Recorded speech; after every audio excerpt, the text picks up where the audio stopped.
নমস্কার বন্ধুরা, মাত্র 10 টাকার গুঁড়ো দুধ দিয়ে আজকে আমি মিষ্টি দই তৈরি করে দেখাবো।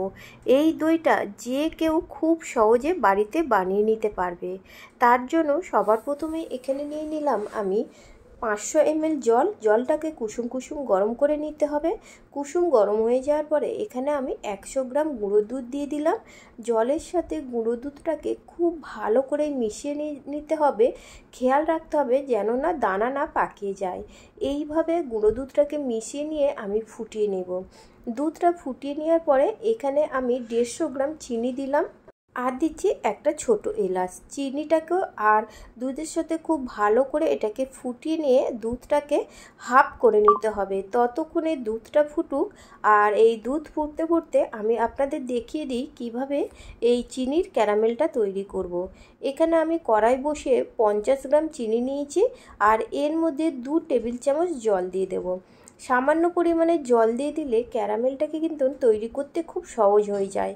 আপনারা চাইলে জল না দিয়েও এই ক্যারামেলটাকে তৈরি করে নেবেন।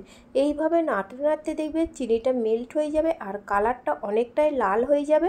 তখনই বুঝতে পারবেন যে এটা হয়ে গেছে। আর সামান্য পরিমাণে একটু দুধ আমি আগে থেকে তুলে রেখেছিলাম, সেই দুধটাকে দিয়ে খুব ভালো করে আমি মেল্ট করে নেওয়ার পরে বাকি যে দুধটা ছিল ঘন করতে দিয়েছিলাম, সেই দুধটা আমি সব এর মধ্যে দিয়ে দিলাম।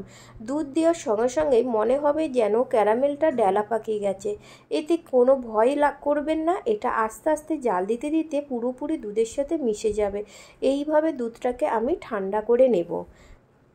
এবারে চলুন, এখানে আমি আগে থেকে 100 গ্রাম টক দইকে আমি জল ঝারিয়ে নিয়েছি। এতটাই জল বেরিয়েছে, অবশ্যই বন্ধুরা জল ঝারিয়ে নেবেন।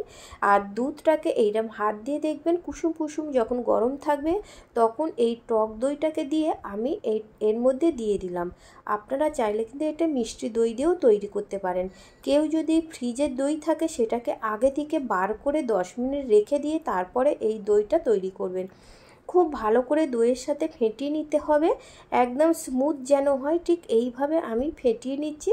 দেখুন ফেটানোটাকে কিন্তু খুব ভালোভাবে তৈরি করতে হবে। এখানে আমি কাপ নিয়ে নিচ্ছি। এখানে আমি 4টে কাপে এই দইটা তৈরি করব। আপনারা যে কোনো পাত্রে এই দইটাকে তৈরি করে নিতে পারেন। এখানে আমি গ্লাসে করে দইটা আমি ঢেলে দিচ্ছি যাতে ঢালতে সুবিধা হয়। এইভাবে আমি 4টে কাপে দইটাকে পুরোপুরি ভরে নেব। আমি যতটা জল নিয়েছিলাম 4টে কাপেরই দুধ হয়েছে।